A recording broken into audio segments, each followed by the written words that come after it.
ye of the Lord rain in the time of the latter rain, so the Lord shall make bright clouds, and give them showers of rain to every one grass in the field. Zechariah 10 verse 1.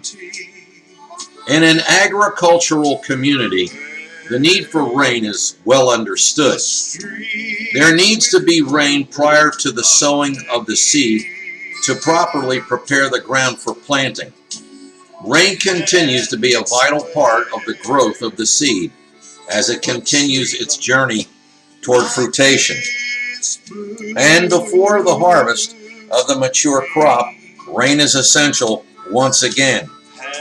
Rain is a type of the moving and operation of the Holy Spirit. The Holy Spirit first prepares the heart for the seed of God's Word. He then enables that seed to grow and mature. In order for that truth to become a reality in the believer's life, the Holy Spirit guides him towards the proper understanding and application of the Word.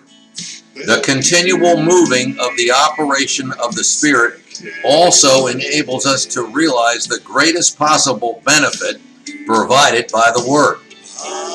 There never comes a time when the spiritual growth and maintenance of the Word can be accomplished without the persistent reign of the Holy Spirit.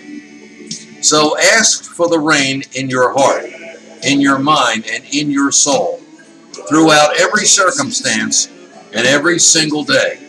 Let the Holy Spirit develop in you what only He can produce.